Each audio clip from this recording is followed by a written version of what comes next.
France Info, 11h33. Le marathon de Paris, c'est ce dimanche, mais le marathon européen, c'est dès aujourd'hui pour Theresa May, la première ministre britannique, qui a rendez-vous à midi à Berlin avec la chancelière allemande Angela Merkel. Et elle verra à 18h à Paris le président Emmanuel Macron. Il s'agit bien sûr de les convaincre de repousser une fois de plus la date limite de la sortie de son pays de l'Union européenne. C'est la Chronique Europe avec Véronique Auger. Bonjour Véronique. Bonjour Jamel. Rédactrice en chef du magazine Avenue de l'Europe diffusé sur France 3. Alors cette fois, Theresa May, elle demande le 30 juin comme nouvelle date limite. Est-ce qu'elle a des chances de convaincre une fois de plus la France et l'Allemagne? Alors l'Allemagne, c'est possible. La France, ça va être beaucoup plus difficile. Et on voit d'ailleurs que depuis le début de la négociation, eh bien, Emmanuel Macron joue plutôt le rôle du mauvais camarade, on va dire, vis-à-vis des Britanniques. Et que Angela Merkel, c'est plutôt la gentille fille qui tend la main, qui veut être pragmatique. Et d'ailleurs, elle a encore dit la semaine dernière qu'il n'était absolument pas question d'un no deal, c'est-à-dire d'un départ sans accord. Ça fait un certain temps d'ailleurs qu'elle parle d'un report possible de la date. Alors elle ne va pas jusqu'à parler de 2 ans de pause comme le président du Conseil européen, le Polonais Donald Tusk, mais elle dit qu'il faut trouver un report nécessaire pour trouver un accord avec les Britanniques. Alors de son côté, lui, Emmanuel Macron, a plutôt des accents gaulliens et il continue à marteler que ça ne sert à rien de reporter indéfiniment cette date limite si les députés de la Chambre des communes sont absolument incapable de s'entendre sur une solution.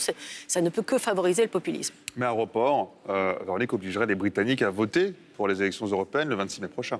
Alors, ce n'est pas complètement obligatoire si le report va jusqu'au 30 juin, mais c'est effectivement tout à fait envisageable. D'ailleurs, Theresa May a parlé du 23 mai pour ces élections, et c'est un paradoxe parce que ça voudrait dire que les Anglais, une fois de plus, tireraient ou plutôt voteraient les premiers. Il faut se souvenir que c'était même prévu par Theresa May tout au début, puisque son gouvernement avait provisionné le financement d'une éventuelle campagne pour les élections européennes. Et il se peut que ce soit aussi cette possibilité de vote britannique qui inquiète le président français, car cela peut remettre en cause ses plans de conquête du Parlement européen. Je m'explique. Aujourd'hui, la France a récupéré 5 sièges des députés britanniques avec le départ des Anglais, 5 sièges que vise la liste En Marche, qui compte bien les gagner et qui risque de s'envoler, comme, je ne sais pas si vous vous en souvenez, la fable de Perrette et le pot au lait de La Fontaine. Alors, il s'agit, on le disait, pour Theresa May, de convaincre Angela Merkel et Emmanuel Macron aujourd'hui, mais est-ce que Theresa May, elle, est capable de trouver un accord qui plaise, qui puisse convaincre son propre Parlement? Alors, il y a eu un mouvement de Theresa May vers son pire ennemi cette semaine. Elle a commencé à draguer Jeremy Corbyn, qui est le leader des travaillistes, et que certains conservateurs, dont du camp de Mme May, qualifient de marxiste, avec un frémissement d'horreur.